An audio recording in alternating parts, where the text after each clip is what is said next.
বাংলাদেশে আটক মৎস্যজীবীদের এবারে হস্তান্তরের সিদ্ধান্ত। বাংলাদেশে ফেরানো হলো 90 জন মৎস্যজীবীকে, পাশাপাশি 95 জন ভারতীয়কে দেশে ফেরালো বাংলাদেশ। হস্তান্তর করা হলো দুই দেশের আটক নৌযানগুলোকেও এবং নিয়ম মেনে দুই দেশে আটক মৎস্যজীবী হস্তান্তর।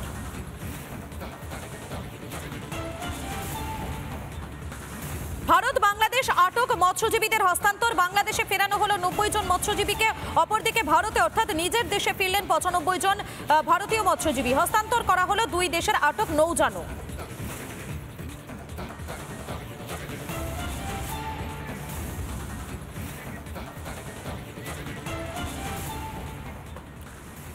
টাকা দিলেই ভুয়ো নথিতে একেবারে পাশ করানো সম্ভব হয়ে যেত। সেই টাকার অঙ্কটা 1 বা 2000 নয়, সেটা ছাড়িয়ে যেত প্রায় 25-30 হাজার টাকা। এবং 25-30 হাজার টাকার বিনিময়ে এক একটি পাসপোর্টের জাল নথি তৈরি করার একটা কারবারই চালাচ্ছিল ধৃত প্রাক্তন এসআই সহ তার সঙ্গপাঙ্গরা। দেখুন একবার।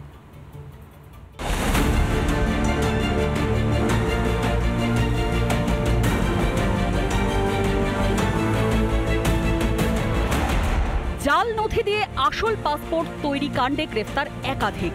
গ্রেফতার এই অপরাধের সঙ্গে যুক্ত দুই পান্ডা মনোজ গুপ্তা ও আব্দুল হাই। কিভাবে রাজ্যে ছড়িয়ে জাল পাসপোর্টের জাল? বেরিয়ে এসেছে একের পর এক বিস্ফোরক তথ্য। পাসপোর্টের জালিয়াতির ঘটনার তদন্তে নেমে শনিবারই হাবড়া থেকে গ্রেফতার করা হয়েছিল কলকাতা পুলিশের প্রাক্তন সাব ইন্সপেক্টর আব্দুল হাই। তাকে জেরা করে উঠে এলো হাড়হিম করা তথ্য।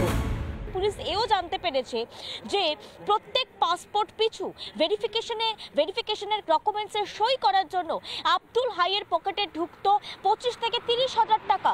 এমন তার ঘুষের বাহার ছিল যে তার যে ঠিকানাগুলো পাসপোর্টে তথ্য দেওয়া থাকতো, সেই ঠিকানাগুলোর অস্তিত্ব পর্যন্ত থাকতো না।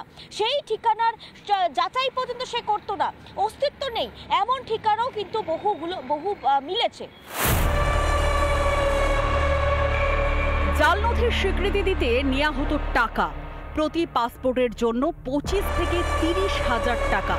টাকা নিয়ে আব্দুল হাই শিলমোহর দিত ভুয়ো নথিতে। আরপিও থেকে আসল হিসেবে দেয়া হতো পাসপোর্ট যেত ভিনদেশের নাগরিকদের কাছে। ধৃত সমরেশ বিশ্বাসের অ্যাকাউন্ট থেকে লেনদেন। পাসপোর্ট বানানোর জন্য জন্মের ভুয়ো শংসাপত্র দিত সমরেশ বিশ্বাস। বার্থ সার্টিফিকেটে দেয়া ঠিকানারও অস্তিত্ব থাকতো না।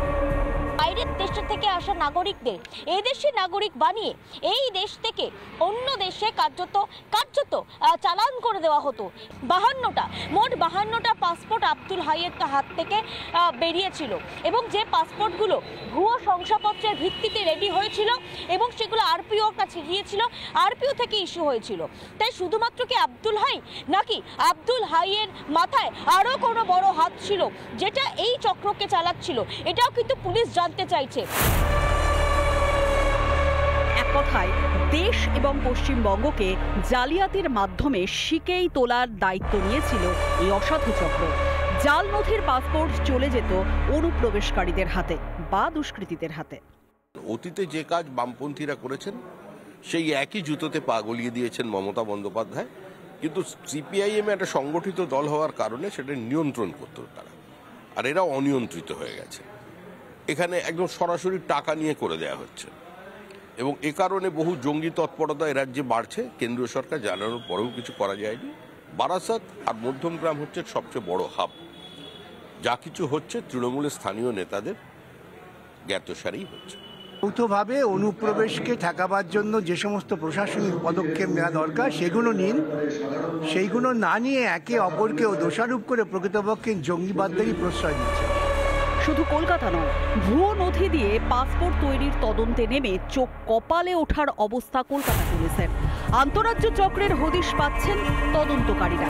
তবে কোনো জঙ্গি সংগঠনের কাছে এই ভুয়ো নথির পাসপোর্ট গিয়েছিল কিনা তা নিয়ে তদন্ত শুরু করেছে পুলিশ।